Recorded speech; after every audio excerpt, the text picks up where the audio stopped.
Mateus, capítulo de número 24, verso de número 37 ao verso de número 39. E antes, irmãos, de lermos o texto, eu escolhi esse texto porque nós vimos numa série de exposição de Mateus, nós estávamos no Sermão do Monte, mas um certo episódio que aconteceu na vida de Martim Lutero me fez imaginar esse texto. Martim Lutero, ali no meio da Reforma Protestante, quando estava sendo ameaçado de morte, ele e algumas pessoas que ajudavam a ele, alguns estavam sendo tentados a abandonarem a Reforma. E Martim Lutero, diante disso que estava... Opa, boa tarde. Pode entrar? Pode ficar à vontade.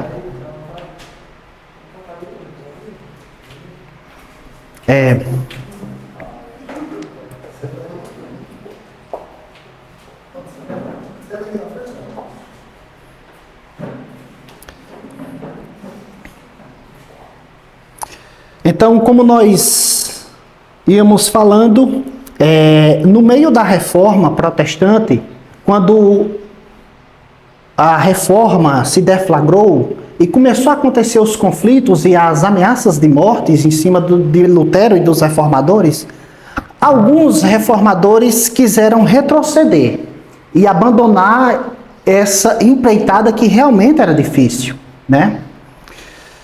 E Martinho Lutero olhou para os seus amigos e disse o seguinte: olha, se um general de guerra ver um fronte de batalha e sabe que o problema está ali e ele corre para outro lugar, esse general, ele é um covarde.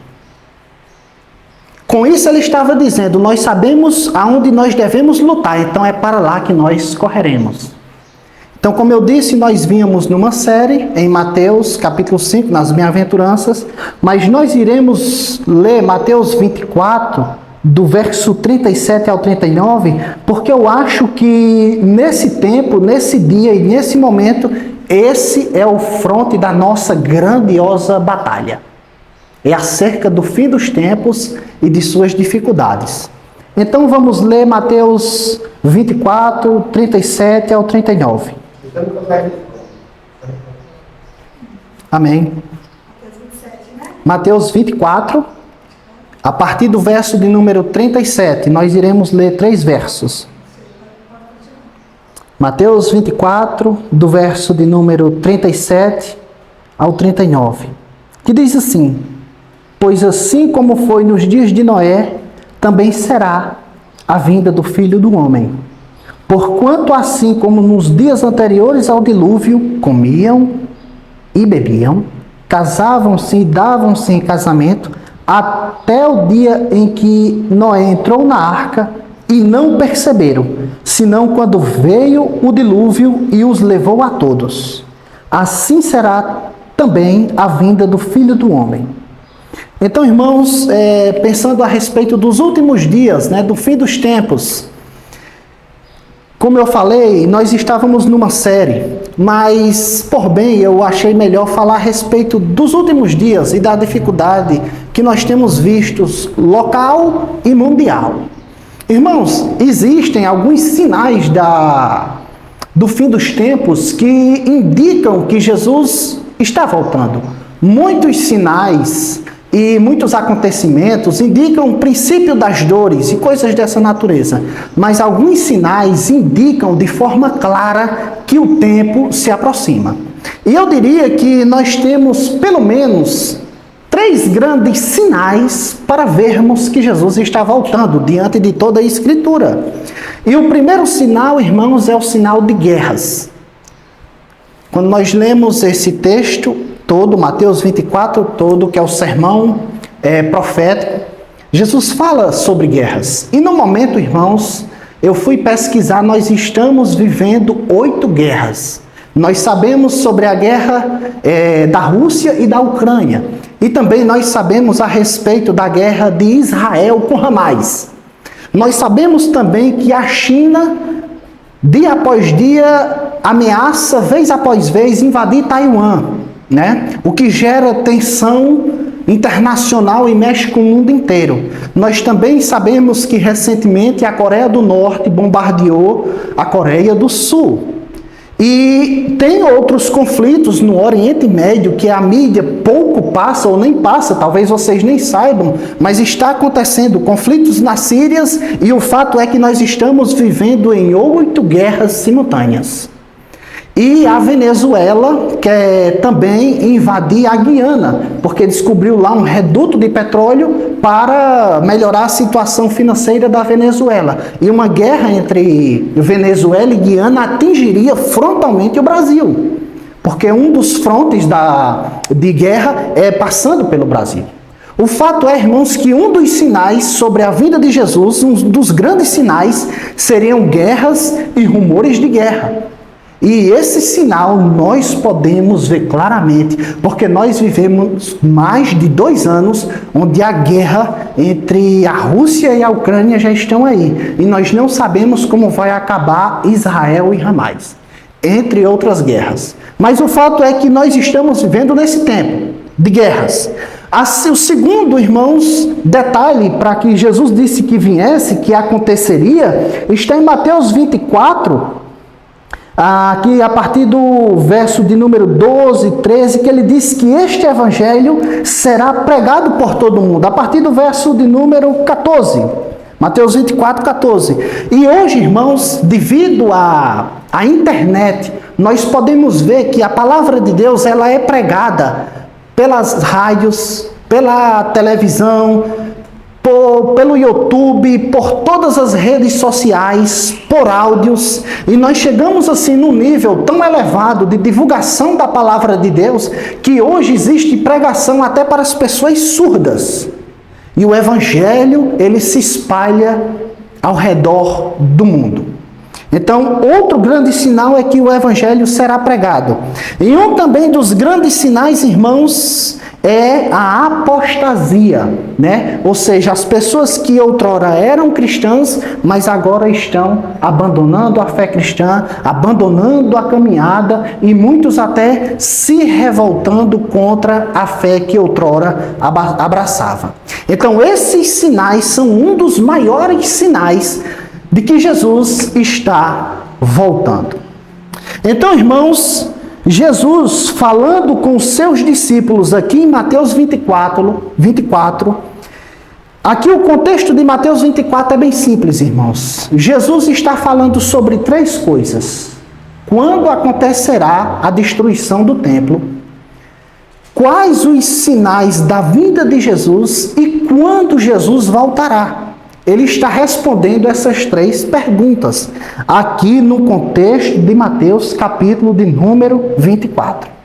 Então, ele olha para os seus discípulos e ele vai dizer que, no verso 38, porquanto assim como foi nos dias anteriores ao dilúvio, comiam e bebiam, casavam-se e andavam em casamento, até o dia em que Noé entrou na arca. Irmãos, antes de meditarmos sobre o tempo de Noé, eu queria que nós pensássemos a respeito de Noé, porque é de suma importância nós aprendermos o que foi que aconteceu com Noé e na sua vida, para que nós tiremos algumas lições de como nós devemos viver.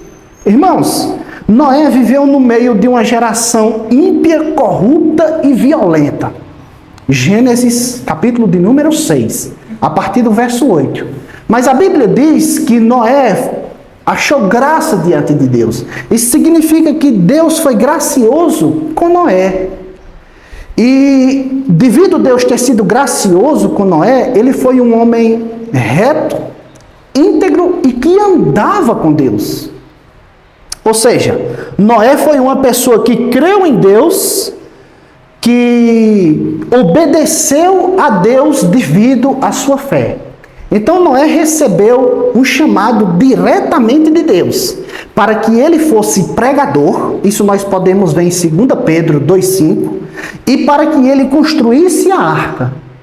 E Noé construiu a arca e provavelmente pregou o evangelho durante 120 120 anos. Eu não estou falando pregar o evangelho durante uma semana, um mês, um ano, 10 anos, não. Eu estou falando de pregar o evangelho e construir a arca no meio de uma geração corrupta durante em torno de 120 anos. Diante de uma geração violenta e corrupta. É o que diz Gênesis. É tanto que Deus viu a corrupção se estender de uma forma que ele interviu com o dilúvio, destruindo absolutamente o mundo inteiro. Mas o fato é que Noé, irmãos, ele escutou o que Deus tinha para dizer e obedeceu. A primeira coisa, irmãos, que nós aprendemos na vida de Noé é que Noé era um homem de fé. Porque é impossível obedecer a Deus e se entregar a Deus sem fé, sem crer, sem se apegar com aquela verdade. E Noé foi um homem que se apegou à verdade e se entregou a Deus. Sendo assim, Noé construiu a arca e pregou o evangelho. O que nós aprendemos, irmãos, é que nós devemos tirar um pouco os olhos do que tem acontecido e das coisas que nos rodeiam para ouvirmos a Deus, crermos nele e em sua palavra e obedecermos, assim como Noé. Porque se nós nos atermos a essa vida e às coisas que acontecem aqui, nós vamos nos desviarmos. Porque a maldade no mundo se alastra de uma maneira feroz. E é isso que nós aprendemos com Noé e com sua vida.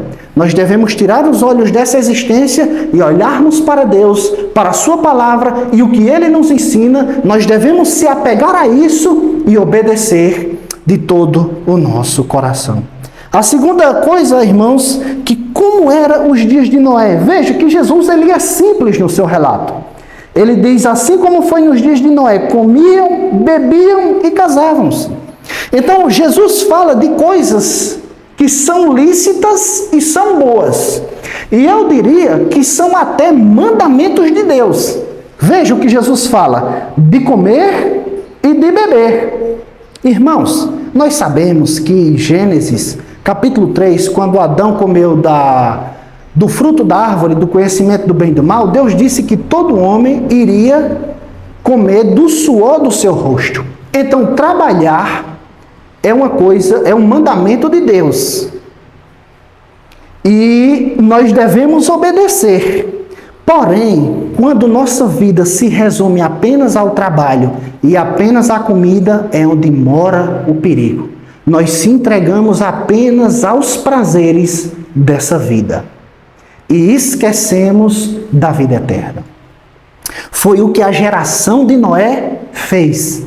Eles se entregaram aos prazeres dessa vida e esqueceram do que Deus estava falando por meio de Noé, do que Deus estava fazendo por meio de Noé, que era a arca, e do juízo que viria sobre aquela geração. Mas veja que Jesus fala só de coisas lícitas, comer e beber. Nada de errado tem nisso. Mas quando a vida se resume a isso, nós estamos correndo um sério perigo, um perigo eminente. Olha a terceira coisa que Jesus falou. Eles casavam-se e se davam em casamento. Isso é outro mandamento divino. Quando nós lemos o Antigo Testamento, está cheio de ordenanças que os homens devem casar, frutificar e encher toda a terra. Esse era o desejo de Deus. E é uma coisa boa, casar, ter famílias e estendermos as nossas descendências e gerações por meio do casamento. Porém, mais uma vez, irmãos, apesar de ser um mandamento de Deus, quando pensamos que a nossa vida se resume a isso, igual foi a geração de Noé, nós estamos tirando os olhos da eternidade, estamos apenas olhando para essa existência. Então, irmãos, o problema da geração de Noé foi olhar simplesmente para essa vida e para os prazeres terrenos e esquecer da vida eterna. Jesus disse nesse mesmo evangelho, em Mateus 6,33, que o homem deveria buscar o reino de Deus e a sua justiça, e as demais coisas ele acrescentará. Então, irmãos, nós podemos ver que o que Jesus manda é com que nós venhamos a entregar a Deus a sua vontade, fazer o que lhe agrada, crer nele, se entregar a ele, e as demais coisas serão acrescentadas. Nós não podemos desviar o foco jamais da eternidade. É esse o conselho que a Bíblia, irmãos, dá. É isso que ela ordena e é isso o que ela manda, irmãos. Mas, infelizmente, os nossos dias são dias que as pessoas só pensam em prazeres. O pensamento moderno, ou desse mundo em que nós vivemos, é apenas nessa vida, em casar, em como ter um emprego melhor, em como se formar, em como passar num concurso para ganhar dinheiro e ter uma vida estabilizada. Veja que tudo isso é bom, irmãos, e tudo isso é lícito. E nós devemos procurar. Mas quando nós procuramos essa coisa simplesmente isolada, procuramos só ela, nós esquecemos da eternidade. Por isso, irmãos, tudo o que nós fazemos, tudo o que nós falamos e a maneira como nós agimos, nós sempre devemos estar com os olhos fixos na eternidade. Porque existe uma coisa também que às vezes as pessoas não levam em consideração, é o dia da morte. Porque assim como Jesus pode voltar a qualquer momento, também a qualquer momento nós podemos morrer. Nós podemos morrer fazendo uma prova para um concurso. Nós podemos morrer indo para a faculdade, numa troca de tiros, uma bala perdida. Quem nunca ouviu falar de uma história assim? E morrer. E aí? Se a nossa vida se resume à faculdade, se a nossa vida se resume a trabalho, se a nossa vida se resume a um prazer, nós estamos simplesmente perdidos, irmãos. Perdidos. Se Noé vivesse para os seus prazeres e para as suas vontades, jamais ele conseguiria viver 120 anos pregando o Evangelho e construindo uma arca. Nós não conseguimos nem imaginar uma coisa dessa. Nós não queremos pregar o Evangelho durante algum tempo, imagina durante todo esse tempo sendo rejeitado e vendo o que Noé viu pelo relato de Gênesis capítulo 6. Mas o fato é, irmãos, que à medida que o tempo passa, que a palavra de Deus ela é pregada, o que nós temos visto é uma semelhança terrível com esses dias. Porque à medida que os sinais estão aí, guerras, rumores de guerras, terremoto, doenças, assolações em cima da humanidade, e à medida que o Evangelho é pregado, parece que enquanto mais as pessoas veem, mais elas fecham os olhos, mais elas trancam o coração e tapam os ouvidos para o Evangelho, e mais elas se entregam a esse mundo e a essa vida. Parece que pior fica. Parece que pior fica. Mesmo diante de todos os sinais e de tudo o que temos visto, mais prazeres e prazeres e prazeres, as pessoas procuram mais satisfazerem a si mesmos, e mais e mais e mais, e esquecem completamente da vinda do Senhor. É por isso que Jesus disse que será semelhante. Quando ninguém esperou, Noé entrou na arca, o dilúvio veio e levou a todos. Como é que a gente vai estar esperando o juízo de Deus se a gente está envolvido simplesmente nessa esfera? Assim como foi nos dias de Noé, será na vinda do Filho do Homem. Então, irmãos, nós podemos ver esse grande sinal de semelhança entre os dias de Jesus, os dias de Noé e os dias da vinda do Filho do Homem, que muito provavelmente pode ser na nossa geração ou não esteja tão distante assim como nós pensamos. Irmãos, como eu falei no início, existe um grande também sinal sobre a vinda de Jesus, que é a apostasia, ou seja, o abandono da fé outrora conversado. Quando nós abrimos a Bíblia em 2 Tessalonicenses, capítulo de número 2, versículo 3, Paulo escreve à igreja de Tessalônica dizendo que o Senhor não voltará antes que aconteça uma apostasia e se manifeste o homem da iniquidade, ou o filho da perdição. A primeira coisa, irmãos, é que a expressão de 2 Tessalonicenses capítulo 2, verso 3, é que os últimos dias significa os dias da descida do Espírito até a vinda de Jesus Cristo. Significa todo esse período. Segunda coisa, irmãos, é que Paulo está dizendo à igreja de Tessalônica, que estava preocupada, pensando que Jesus já tinha voltado, é que Paulo diz, não, tenham calma, tenham paciência, que Jesus não vai voltar antes que aconteça uma grande apostasia. E ele está dizendo que antes de Jesus voltar, essa apostasia tem que acontecer. A segunda coisa. E a terceira coisa, irmãos, é que a palavra apostasia significa saída. Essa palavra apostasia, ela aparece muito em manuscritos que não estão na Bíblia, no sentido político, de você sair de um partido e ir para outro. Significa saída. Portanto, irmãos, significa dizer que nos últimos dias aconteceria uma apostasia, ou seja, um abandono da verdade, um abandono da fé para outra direção. E quando nós lemos o Novo Testamento, isso já acontecia na igreja primitiva ou na igreja da segunda geração de cristãos. Quando nós lemos o livro de Gálatas, 1 e 2 Pedro e o livro de Hebreus, nós podemos perceber que várias pessoas já estavam abandonando a fé cristã, a fé verdadeira, a fé genuína. E por isso esses autores, olhando para isso, disse que os últimos dias serão dias de apostasia. E o livro de Hebreus e 1 e 2 Pedro também fala, irmãos, de uma perseguição em cima dos cristãos. É por isso que Hebreus e 1 e 2 Pedro são escritos para encorajarem, para exortarem, para fortalecerem os cristãos que estavam sendo perseguidos e estavam querendo abandonar a fé cristã. Diante disso, irmãos, o fato é um só. Que os dias que antecedem a vinda de Cristo serão dias, irmãos, infelizmente, de grande apostasia da fé cristã, da fé verdadeira.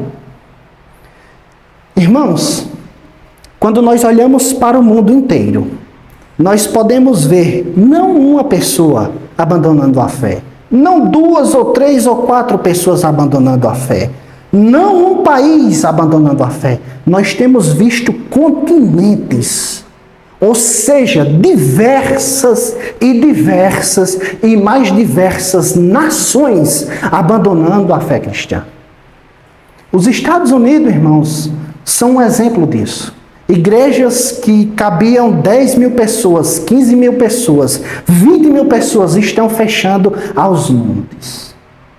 Na Alemanha, no Canadá e em todo o lugar da Europa e da América do Sul e da América do Norte, a apostasia avança de uma forma indescritível. Nós não sabemos se essa é a última e grande apostasia, mas o fato é, irmãos, que a apostasia chegou em todo o mundo ocidental de maneira simplesmente assombrosa. Ao ponto de nós não vermos esses sinais aqui, mas de alguma forma isso reflete tanto em nossas vidas que nós podemos ver um desejo crescente de abandonar e uma diminuição de pessoas que frequentam a igreja. E isso é mais um dos grandes sinais que Jesus está às portas e que Jesus um dia voltará. Irmãos, é simplesmente, irmãos, aterrador quando nós olhamos aqui em Mateus capítulo 24, olha o que Jesus vai dizer. Nesse tempo, muitos hão de se escandalizar, trair, odiar uns aos outros, levantar-se-ão muitos falsos profetas e enganarão a muitos. E por se multiplicar a iniquidade, o amor esfriará de quase todos. Então, irmãos, é diante desse contexto que nós podemos ver uma grande apostasia. Como é que as pessoas vão suportar, irmãos, escândalos, traições, iniquidades que esfriam o amor de quase todos, como disse Jesus aqui, olhando para essa vida, olhando simplesmente para essa esfera. É óbvio, irmãos, que quem pensa só nessa vida, só nesse mundo e só em satisfazer, vai abandonar a sua fé.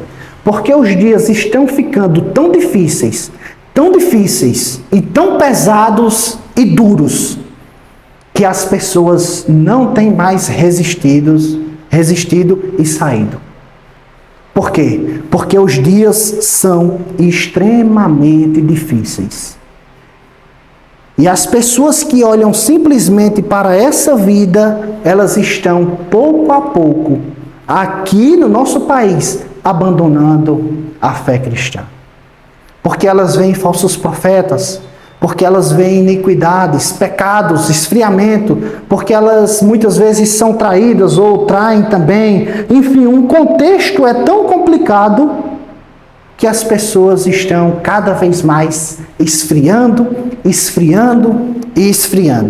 E esse é o contexto, irmãos, ao qual nós vivemos. E infelizmente, ou felizmente para alguns, é essa a vida cristã que, se não for uma intervenção divina, nós levaremos até Jesus voltar.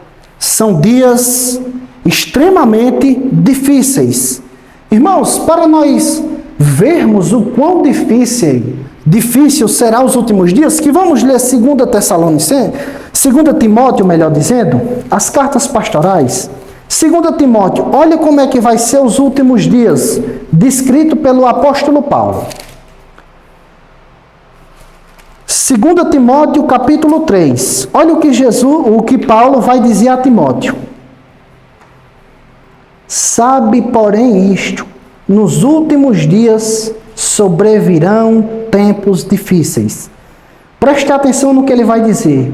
Pois os homens serão egoístas, avarentos, jactanciosos, arrogantes, blasfemadores, desobedientes aos pais, ingratos, irreverentes, desafeiçoados, implacáveis, caluniadores, sem domínio de si, cruéis, inimigos do bem, traidores, atrevidos, afetuados, mais amigos dos prazeres que amigos de Deus. Olha o que o apóstolo Paulo está dizendo a Timóteo, irmãos. Como é que vai ser os últimos tempos? O apóstolo Paulo diz: difíceis.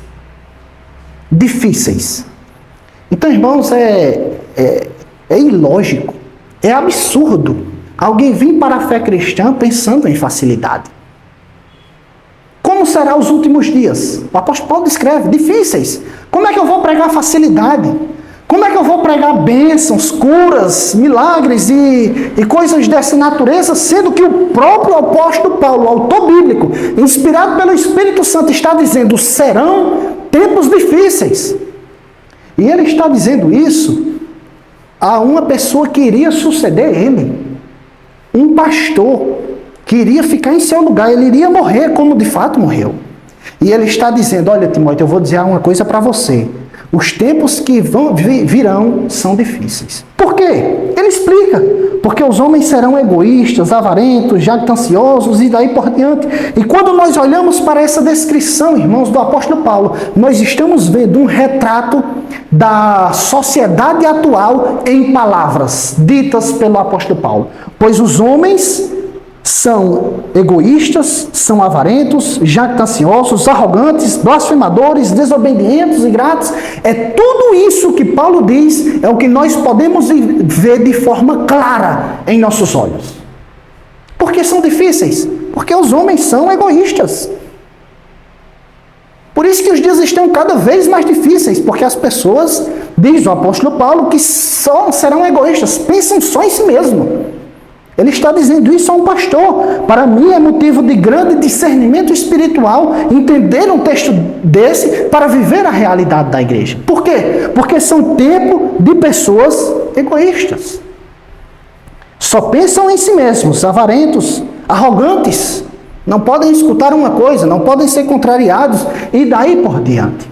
É por isso, irmãos, que eu vou dizer a cada um que está aqui, faz parte dessa comunidade.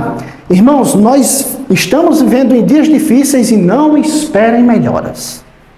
Com isso eu não estou dizendo que eu não ore e que eu não queira uma melhora. Pelo contrário, eu quero e eu oro por uma melhora, por um avivamento, por o Espírito de Deus descer e transformar grandemente. Mas o fato é, irmãos, é que os últimos dias serão dias difíceis.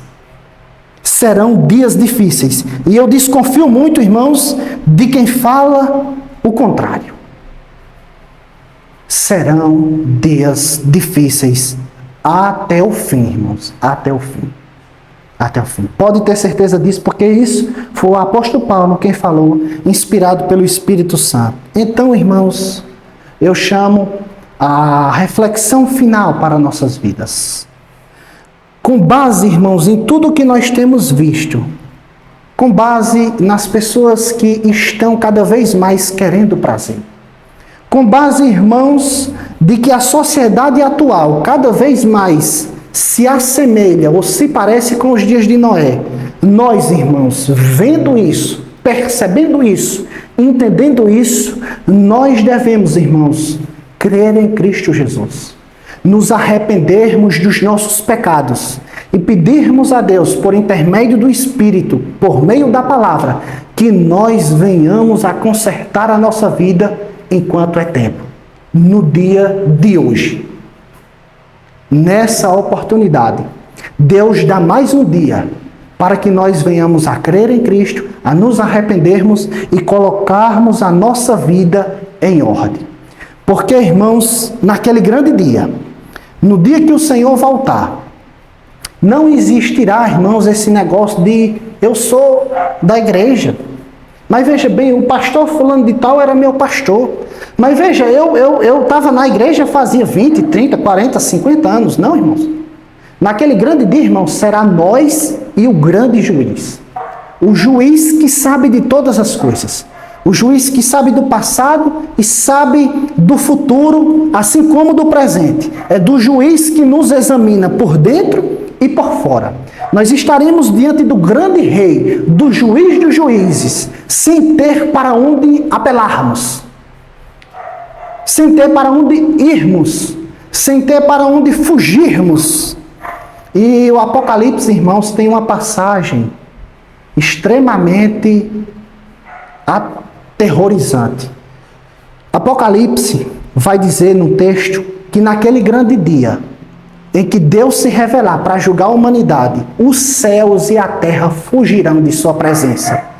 E os homens pedirão aos montes que caiam sobre eles, diante da manifestação gloriosa e terrível e poderosa da presença de Deus. Para que nós venhamos, irmãos, a ter uma noção do que é Deus, nós podemos ir lá para Êxodo, quando as pessoas queriam que Moisés fosse até Deus, porque quando Deus se revelou, foi estrondos, foi trovões, e foi uma glória tão terrível que as pessoas que criam nele e estavam sendo libertas por ele, ficaram simplesmente aterrorizados com a presença de Deus. Então, irmãos, sabendo dessa verdade, não tem como apelar, irmãos. Eu não vou ter para onde apelar. Nem você, nem eu, nem ninguém. Um dia, irmãos, nós teremos que estar diante de Deus. Não tem para onde correr. Não tem pastor, padre, bispo, seja lá quem for, que nos livre dessa realidade que irá acontecer. Por isso, irmãos, venhamos a pedir a Deus, por meio da sua palavra, que nos leve ao arrependimento, nos leve à fé e nos leve à transformação. Porque a cada dia que se passa, está mais perto de prestarmos conta diante do grande Rei. Isso é o que a palavra de Deus nos ensina e é nisso que cremos e é por isso que nós devemos buscá-lo de todo o coração. É isso, irmãos, que eu digo a vocês nesse dia e já grato ao Senhor, porque Ele nos deu essa oportunidade.